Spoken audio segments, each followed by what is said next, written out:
Pak Prabowo jarene arepe menampung 1.000 anak-anak Palestina ya Pak. Usulane Bukoviva. Malah to Pak, anak-anak Indonesia aja oke sing kaliren. Pengen ki malah rada pro dan kontra aku sebagai pemilihmu ngene iki Pak. Nyapa sih warga Indonesia, wong Indonesia ku welcome banget ngono lho karo warga-warga asing. Kayak terlalu terbuka, seneng banget apa meneh roh bule-bule ngono kuwi, roh wong rabi bule, rabi Cina, rabi Korea ngono kuwi kayak hebat banget, kayak pengen banget ngono lho. Oleh bojo-bojo wong kono-kono. Terus konten kreator sing bojone wong asing-asing ngono kuwi pasti subscribe-e oke, view-nya oke, sing memuja-muja oke, sing ngelem-ngelem oke. Ya wong asing iku disupport banget lah ning Indonesia. Padahal wong Indonesia nek ning luar negeri ku kaya anjing ya, kaya kirik ngono kuwi lho. Dibenci wong ngono kuwi, apa meneh kaburan ya, apa meneh ilegal. Gak menampung ning luar negeri ki gak menampung ilegal. Ilegal iku nek buron ya duber, ketemu kadang dipentungi. Ya. Terus lek mlebu penjara iku wis gak kaya menungso lah intine. Di penjara wis gak kaya menungso sing kaburan. Padahal gak nyolong, cuman ilegal. Ya. Wargane dhewe iku ning luar negeri bener-bener lek ilegal iku piye resmi wae ya, sing resmi wae. Wong luar ki nyawang wong Indonesia ki kaya laler ngono. Kaya kirik, kaya kewan lah. Setengahnya ngono kuwi. Iki perumpamaan ya. Tapi nyapa wong Indonesia dhewe ki seneng banget kaya ya apa men saiki pemerintah arep menerima ya Mas ya kita iku ning Palestina iku kesulitannya apa kita ki gak membantu wae kalau luar dibantu wae lah aja memasukkan mereka ke Indonesia. Woi iso dadi duri dalam daging. Saiki apik sok mbene piye kan ora ngerti. Ya kan. Hal besar itu bermula dari hal-hal kecil. Aduh, piye ki aku guys, ayo mumet nyawang Indonesia saya ruwet. Wong asing engko lek teko otomatis kan yo ngkei panggonan yo kan, ngkei panganan cek cilik diopeni, engko lek gedhe piye dikei pekerjaan.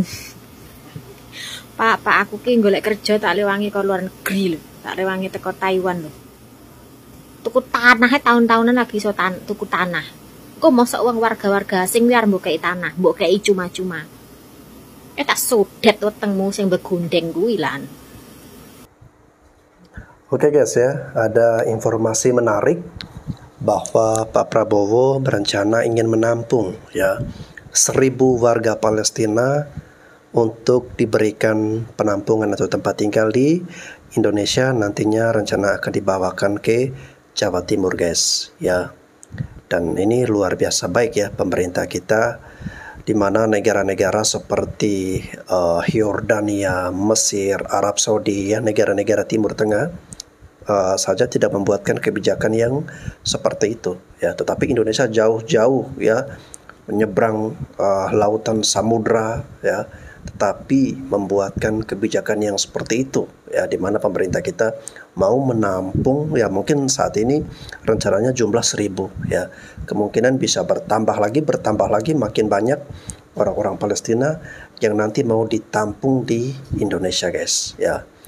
Nah, gimana nih pendapat teman-teman semua? Apakah kalian sepakat dengan kebijakan yang seperti itu? 1.000 warga Gaza mau dievakuasi ke Indonesia. Kita terlalu memikirkan negara lain, sementara kita nggak memikirkan orang-orang di sekeliling kita, warga negara kita. Masih banyak loh warga negara Indonesia yang hidupnya pas-pasan, bahkan di bawah garis kemiskinan. Masih banyak warga negara Indonesia yang hidupnya di kolong jembatan. Masih banyak warga Indonesia itu belum punya rumah. Jangankan punya rumah, buat makan aja susah ya. Tapi kenapa kita harus mementingkan warga negara lain, sementara apa salahnya warga negara kita dulu deh yang mau dievakuasi, kalau mau dievakuasi. Kalau kita mau peduli dengan negara lain, peduli dulu sama negara sendiri. Warga negara Indonesia masih banyak yang masih membutuhkan bantuan. Warga negara Indonesia masih banyak banget yang lagi kesusahan, yang lagi kelaparan. Kenapa kita nggak memikirkan itu dulu? Kalau misalkan warga negara kita sudah mencukupi semuanya kebutuhannya, mulai dari rumah dan makanan semua tercukupi, ya baru kita tampung orang lain. Tapi kalau misalkan di negara kita sendiri masih warganya juga kesusahan, kenapa harus kita mementingkan orang lain? Palestina saudara muslim kita yang harus dibantu. Iya mas, dibantu ya, dibantu. Tapi tidak harus ditampung, dijadikan WNI. Ya, masalah wingku oke ngereni. Jenenge kita menampung seseorang, otomatis kita harus menyiapkan tempat tinggal, memberi pakaian, memberi makan setiap hari, memberikan pendidikan. Duitnya sopo? Duitnya rakyat lah, pajaknya rakyat. Emang pemerintah kita sekaya itu? Ngubeng nih pajaknya negara aja kurang-kurang nih negara nih dewi. Gue nek gede titik otomatis bocah-bocah gue mungkin nek lulus sekolah butuh kerjaan. Lah, bocah negarane kita dhewe wong Indonesia otomatis harus bersaing karo bocah-bocah kuwi mengke untuk mendapatkan pekerjaan. Sedangkan pekerjaan yang Indonesia saiki lho jek kurang. Ya contohnya aku ngene iki dadi TKI ya kan. Mergo angel golek duit ning Indonesia aku dadi TKI. Tapi kan kan pilihanku. Pilihanku dhewe pengen mencari jalan pintas lah intinya pengen golek duit. Tapi kan ya tetep ae to tidak merubah fakta bahwa pekerjaan itu sulit. Urung meneh nek bocah-bocah kuwi engko wis gedhe beranak pinak. Ya kan? Terus misale wingko wis dadi wis akeh, ya kan wis akeh otomatis mengko njaluk hak menuntut hak sing padha kaya WNI. Misale doleh ning ngene, doleh ning ngono, padha kaya warga negara Indonesia. Sedangkan kuwi mengke warga tampungan arep diusir, misale wis waleh arep diusir. Emang iso mengusir semudah itu? Contohnya Rohingya ndek ngene geger kaya ngono. Apa ora nek dijadikan pelajaran? Ya kita itu memang bersimpati. Harus membantu memang, tapi yang membantu secara politik, secara pokoknya secara apa nek ngaran diplomatik ngono lah intine, pokoknya ora usah ditampung ngono lho. Sampeyan ki jane paham apa ora? Ya kan, yo aja apa-apa kita terus saudara muslim kita, saudara seiman, saudara seagama. Lah wong saudara sebangsa setanah air kita iki lho jek akeh sing keleleran, jek akeh sing kaliren kok bingung arepe nulung wong, nampung wong liya ngono lho. Ya kan. Bocah-bocah ning Papua jek akeh sing kaliren, jek akeh sing ora iso sekolah, ora iso nyandang, ora iso mangan. Biayaan nerak-nerak arepe nekakne wong ka luar negeri. Kono ki wong negara konflik. Ya kon Indonesia ra dikonflik ki menisan karo negara-negara liya gara-gara nampung Palestina. Sampeyan iso kuat nanggung akibate. Pikir. Oke guys, saya sepakat dengan apa yang disampaikan oleh Mbak Viral ini ya. Kita boleh untuk membantu, mendukung, bersolidaritas dengan saudara-saudari kita di Palestina ya. Dengan memberikan bantuan kepada mereka, kita memberikan donasi, kita juga support mereka dengan doa-doa terbaik ya. Dan negara kita telah berupaya yang cukup baik ya untuk memberikan bentuk perhatian kita kepada saudara-saudari di Palestina. Namun ya bantuan-bantuan kita ya dalam usaha yang seperti itu, dan di lain pihak kita juga berusaha bagaimana bisa membawa permasalahan itu di forum-forum internasional, di forum-forum PBB agar bisa menyelesaikan persoalan-persoalan ini ya. Namun bukan berarti pemerintah kita dengan seenaknya membuatkan kebijakan untuk menampung ya warga-warga Palestina untuk datang ke Indonesia. Orang-orang Arab di sana ya yang pusatnya peradaban Islam ya, itu mereka nggak buat kebijakan yang seperti itu ya. Mereka tidak menampung warga-warga Palestina ini ya. Tetapi kenapa kita di Indonesia malah berinisiatif membuatkan kebijakan seperti itu ya? Kalau kita mengatakan bahwa ini adalah alasan kemanusiaan ya, pertanyaannya kenapa kemarin warga Rohingya saja itu semua mayoritas masyarakat Indonesia menolak ya. Kita tidak ingin warga Rohingya itu ditampung di Indonesia Kan mereka itu juga manusia, ya. Kenapa kita tolak? Ya jelas karena kebijakan untuk menampung warga asing di negara kita, ya tidak bisa seenaknya asal dibuatkan kebijakan yang seperti itu, yang nanti justru bukan malah membantu mereka, tetapi kita menambahkan persoalan yang dikhawatirkan justru menimbulkan konflik horizontal, guys. Terkhusus buat Pak Prabowo dan Mas Gibran, jika nanti sudah dilantik, cabut aja Pak, undang-undang Tapera ini cabut aja. Karyawan wong cilik iki sir nabung ben nabung dhewe rasah ditabungne pemerintah. Setidaknya disurvei dulu Pak, disurvei dulu. Karena kan undang-undang ini sudah ada di zamannya Pak SBY Pak. Pemerintahan Pak Jokowi baru ingin menjalankan. Jadi disurvei dulu Pak. Ditanyai dulu karyawan-karyawan ini pada ada yang mau enggak? Jangan langsung nanti Nah, ini banyak yang enggak mau Pak, terus terang Pak. Tidak ada yang setuju Pak, ngono loh. Rawan dikorupsi Pak, uang-uang seperti itu rawan dikorupsi Pak. Kecuali ada hukuman mati buat koruptor, ya toh, dimiskinkan. Lah ini undang-undang hukuman mati, hukuman perampasan aset aja ndak berani ngesahkan kok, malah undang-undang yang memberatkan orang kecil gini malah disahkan. Tapera potongannya berapa Mas? 2,5%. Zakat 2,5% aja ndak pernah dibayar. Nah, kuwi lho Pak. Makanya iki intinya Pak Prabowo nanti kalau menjabat cabut Pak undang-undang Tapera, wis gak usah dienekne, ben nabung dhewe. Ngono. Salam seduran Prabowo Gibran. Sip.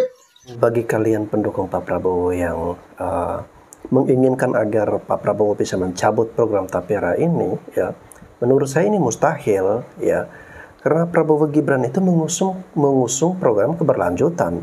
Jadi apa yang menjadi kebijakan Pak Jokowi kali ini, program Tapera, tidak mungkin akan diputuskan oleh Pak Prabowo, tapi akan terus atau tetap dilanjutkan. Karena walaupun Pak Jokowi sudah tidak memimpin lagi, tetap dia punya garis keturunan di situ, yang dimana dia masih punya kekuasaan juga.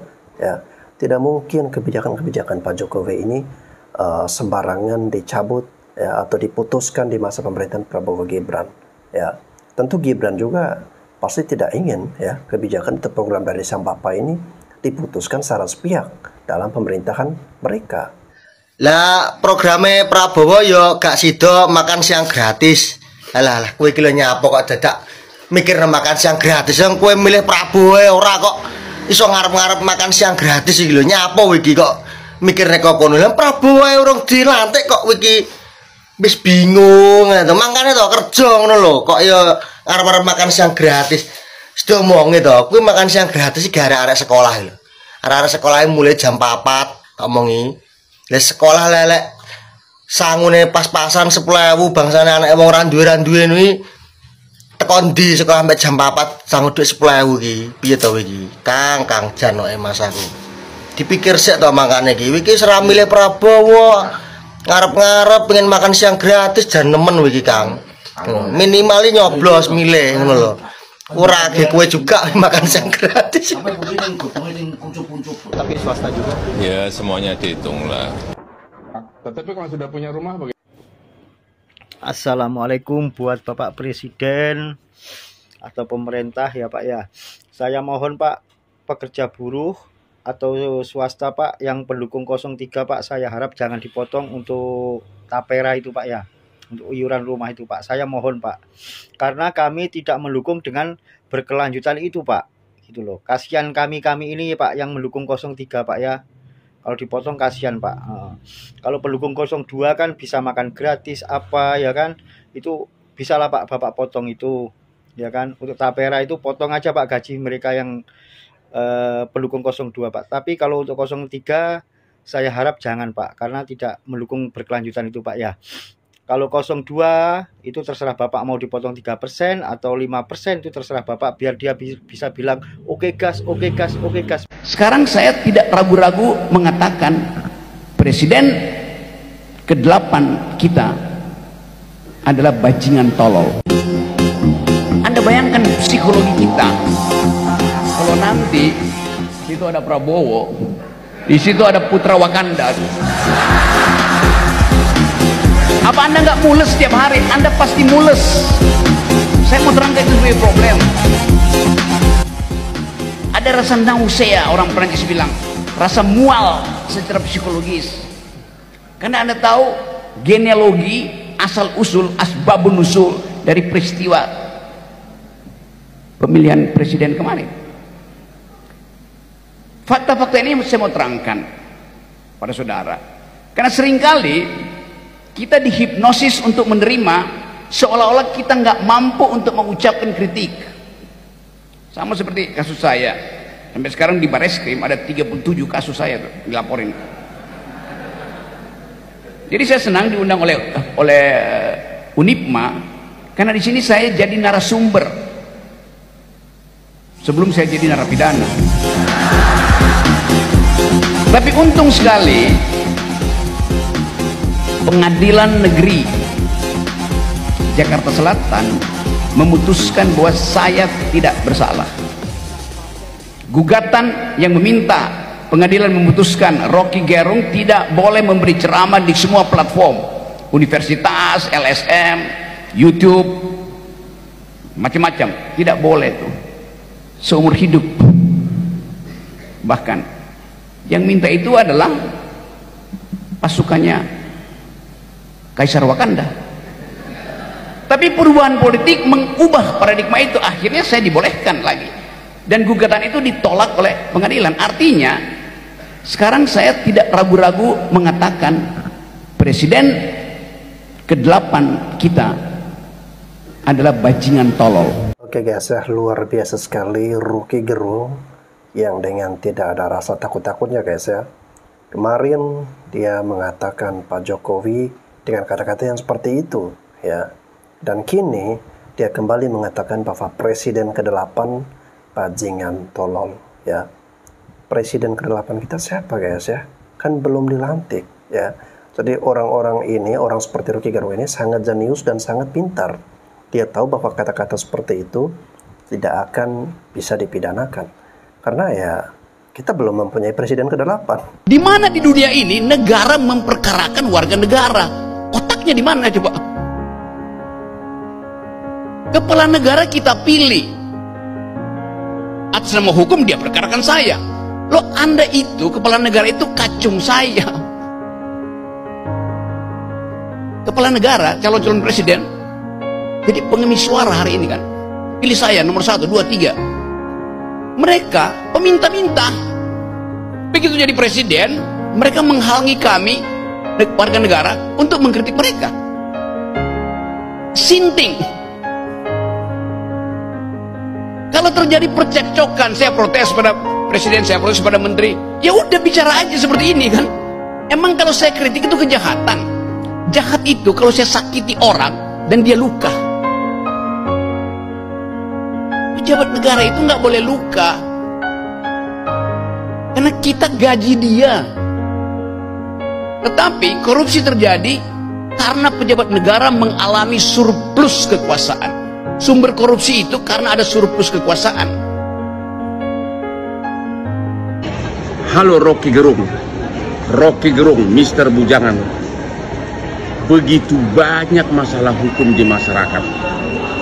Kasus Vina menarik perhatian masyarakat, tapi kamu tidak ada bacot, tidak ada komentar apapun. Rocky Gerung, kamu sibuk terus mengkritik Presiden Jokowi, mengeluarkan kata-kata yang tidak pantas untuk kepala negara.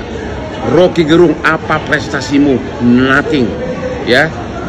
Keluarga nggak punya, mana prestasimu duniawi dan lain-lainnya, baik dalam karir ya. Makanya halo seluruh saluran TV dan juga KPI, awasi, jangan biarkan Rocky Gerung terus-terusan mengeluarkan kata-kata yang tidak pantas untuk kepala negara. Begitu banyak masalah hukum rakyat kecil, kamu diam saja, tidak ada komentar. Yang kau sorot terus-terusan Jokowi. Lu apa prestasimu? Nothing. Oke guys, saya suka dengan Pak Hotman Paris, tapi kali ini saya lebih memilih untuk mendukung Pak Rocky Gerung ya. Karena Rocky Gerung ini jelas bukan ranahnya ya ketika harus berurusan dengan kasus-kasus seperti Vina Cirebon lah ya, kasus pembunuhan, pencurian dan sebagainya ya. Karena menurut saya Rocky Gerung ini kalau dari dulu ya dia lebih kepada tata negara ya, politik dalam negeri kita ya, kebijakan-kebijakan pemerintah ya. Bukan kasus-kasus pidana atau kasus-kasus pembunuhan yang menurut saya kasus-kasus seperti itu ya kalau diurusi atau disuarakan oleh Pak Hotman Paris atau orang-orang yang basicnya adalah orang hukum ya itu sah-sah saja, itu boleh ya, itu silahkan ya, memang sudah seharusnya mereka bekerja di bidang-bidang seperti itu. Surat terbuka untuk Bapak Prabowo dan Mas Gibran sebagai Presiden dan Wakil Presiden terpilih 2024. Bapak, saya sebagai salah satu rakyat Indonesia yang mencoblos Bapak di 96 juta sekian itu ada suara sayanya Pak. Saya memilih Bapak dan di piti-piti saya itu saya membela Bapak dari hinaan-hinaan orang Pak. Saya membela Mas Gibran, saya membela Bapak Jokowi juga. Mula-mula saya memilih Bapak itu dengan ikhlas ya, ikhlas ridho ya Pak. Tapi sekarang saya minta imbalan Pak. Saya minta imbalan atas suara saya, atas dukungan saya dan atas pembelaan di piti-piti saya untuk Bapak Prabowo dan Mas Gibran dan Bapak Jokowi. Apa imbalannya? Imbalannya yaitu jangan ajak Bapak Anies dan Ganjar di dalam kabinet pemerintahan Bapak ya Pak ya. Karena saya sakit hati Pak. Saya sakit hati dengan pendukung-pendukungnya Bapak Anies tuh. Saya udah dikata-katain dalam komentar Pak. Udah mah bahasa-bahasanya itu gak sopan Pak itu. Kubu 01. Bapak Anies itu membawa dampak buruk Pak. Kemarin aja yang lagi khotbah di Bantul itu ya, di Jogja. Masa itu Pak yang khotbahnya berpolitik. Bukannya khotbah Idul Fitri, malah dia berpolitik, membicarakan pemilu curang katanya gitu Pak. Saya sebagai orang Islam Pak merasa malu Pak. Bener-bener pengaruh Bapak Anies ini, pengaruh buruknya bener-bener sudah meracuni para ustadz, para ajengan Pak. Jadi tolonglah Pak ya, setelah Bapak dilantik nanti jangan ajak Anies sama Ganjar di kabinet pemerintahan Bapak. Jangan jadikan menteri, jangan jadikan gubernur, jangan jadikan RT sekalipun Pak, jangan Pak.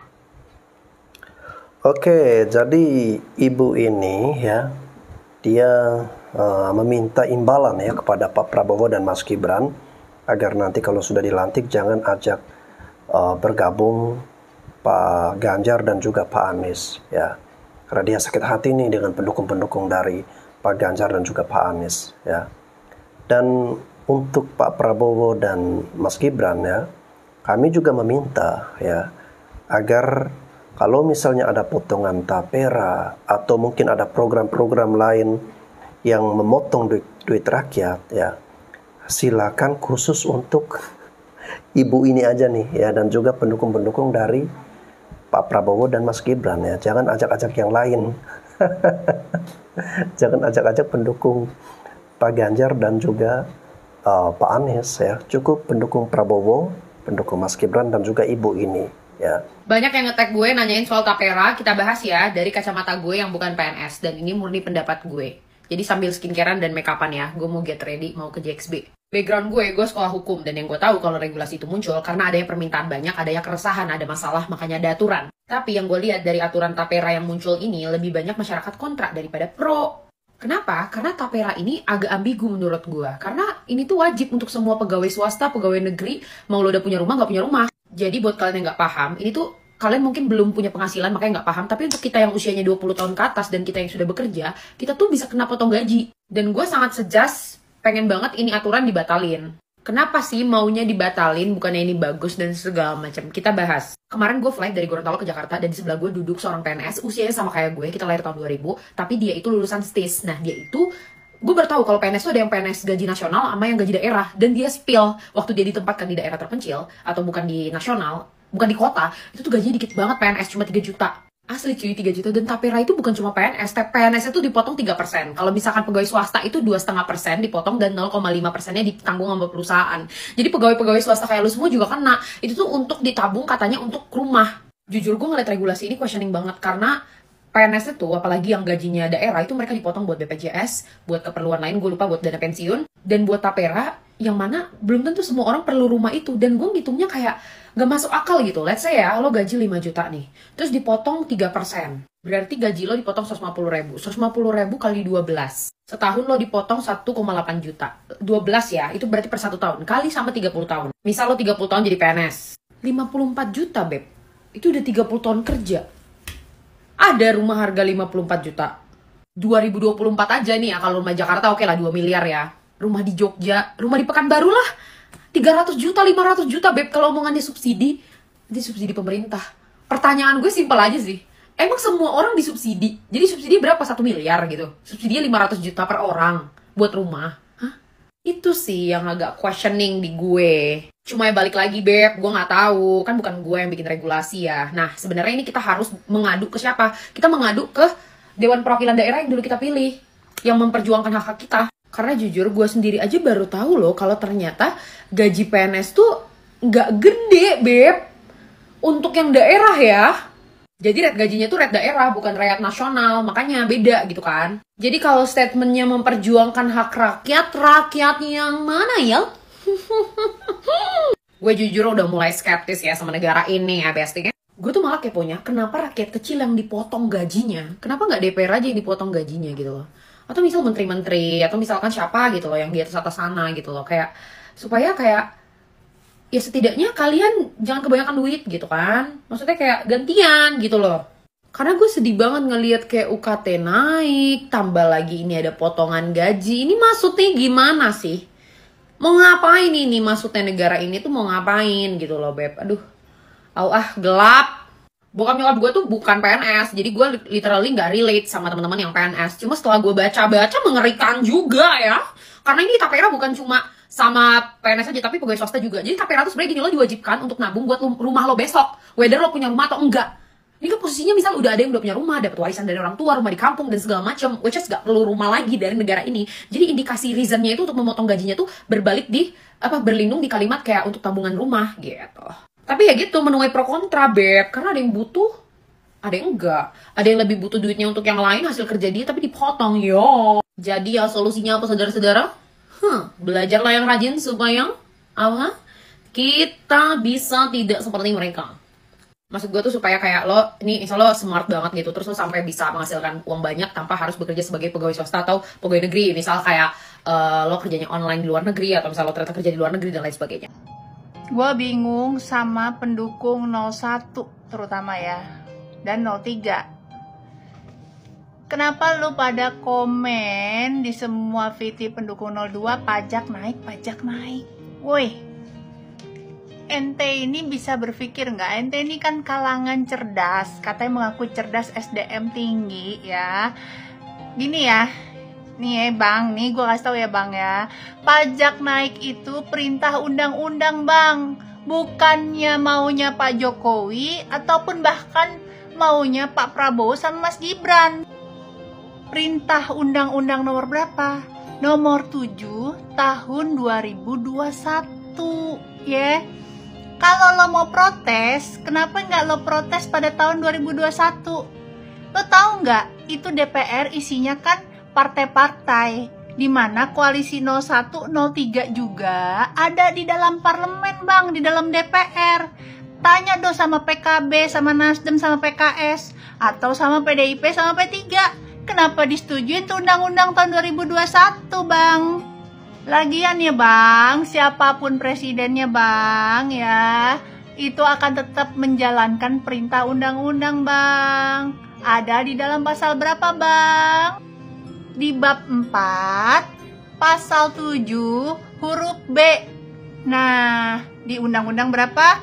Nomor 7 tahun 2021 tentang harmonisasi peraturan perpajakan. Nih kalian yang nonton video gue, kalau nggak percaya lo Google ya, lo Google gitu ya, jangan kemakan hoax. Jadi siapapun presidennya, kudu wajib menjalankan perintah undang-undang Bang. Lagian gue bingung banget nih. Gini ya Bang ya, Tidak semua dalam hidup lo yang ada di Indonesia ini dikenain PPN, Bang. Ini yang lo maksud tuh PPN. Tidak semuanya lo kena PPN ya. Ada barang-barang dan jasa yang tidak dikenai PPN 12%, Bang. Jadi jangan lo pikir semuanya kena PPN, Bang. Ada, Bang, peraturannya. Di mana, Bang? Ada di PP nomor 49 tahun 2022. Lo baca, baca. Ada barang dan jasa yang dikategorikan bebas PPN. Ngapain gue spill di sini? Lu baca aja, lu kan sarjana Google. Jadi Bang ya, menurut gue nih, daripada lo sibuk menggiring opini ke sana kemari, nyala-nyalain Pak Jokowi, bahkan nyala-nyalain Pak Prabowo ya, lu mendingan ya kontak kaum intelektual lo dari tim pemenangan 01 dan 03 untuk memohonkan pembatalan ayat tersebut, Bang, yang gua kasih tahu tadi ya kan, soal kenaikan pajak 12%. Mohonkannya di mana, Bang? Ke MK, Bang, Mahkamah Konstitusi. Yang lu hujat nih ya, pendukung 01 dan 03 hujat Mahkamah Keluarga. Elah dihujat, tapi satu-satunya tempat membatalkan undang-undang ada di MK, Bang. Oke, Bang? Nah, daripada lo ribut kesana kemari, lo batalin aja, Bang. Kalau lo nggak berkenan ya kan, lo batalin tuh pasal ya, supaya balik lagi jadi 10%. Kalau perlu lo batalin tuh undang-undang, Bang, ke MK sono. Siapkan kaum intelektual lo ya kan, yang katanya paling menjunjung tinggi intelektual dan kecerdasan nih, pendukung 01 ya kan. Untuk pendukung 02, kita santai-santai aja, bosku. Kita tunggu bapak kita dilantik. Salam waras. Oke guys ya, saya tidak habis pikir ya dengan pemikiran yang rendah dari perempuan atau wanita ini guys ya, pendukung dari Pak Prabowo ya. Jadi dia ingin mengatakan bahwa undang-undang yang menyusun atau mengatur kenaikan pajak atau PPN 12% ini ya, itu seakan-akan pemerintah itu nggak tahu itu disusun oleh DPR, perwakilan rakyat dari masing-masing partai ya. Jadi Anda ngerti nggak sih proses pembuatan undang-undang? Jadi ini semua melibatkan atau disetujui juga oleh pemerintah kita, oleh presiden. Tidak mungkin undang-undang itu bisa terbit tanpa sepengetahuan presiden. Yang dibuatkan oleh DPR tentu disetujui juga oleh presiden kita, oleh pemerintah kita ya. Jadi ketika ada kenaikan pajak 12%, itu semua sudah merupakan kerjasama dan disetujui oleh pemerintah kita. Jadi jangan Anda berpikir bahwa pemerintah kita seakan-akan tidak tahu itu dibuat oleh DPR. Ini kan konyol pemikiran-pemikiran yang seperti itu. Kalau dia presiden pemerintah yang peduli dengan nasib rakyat, ya, dia tidak ingin membebani rakyat, harusnya dia tidak setuju atau tekan untuk menyetujui aturan atau undang-undang tersebut. Dengan kenaikan pajak atau PPN 12% ini guys ya, ketika Anda terima gaji Anda sudah dipotong pajak, lalu kemudian ketika Anda keluar dari tempat kerja Anda mampir ke supermarket, Anda belanja di situ akan dikenakan PPN ya. Anda mungkin ingin traktir keluarga Anda, orang tua Anda makan di restoran, dikenakan PPN 12% ya. Lalu kemudian Anda ingin membeli tiket pesawat atau membeli barang-barang handphone baru ya, atau barang-barang elektronik, Anda juga akan dikenakan PPN ya, 12% lagi. Oke, saya Bas dan Bos, sampai jumpa lagi.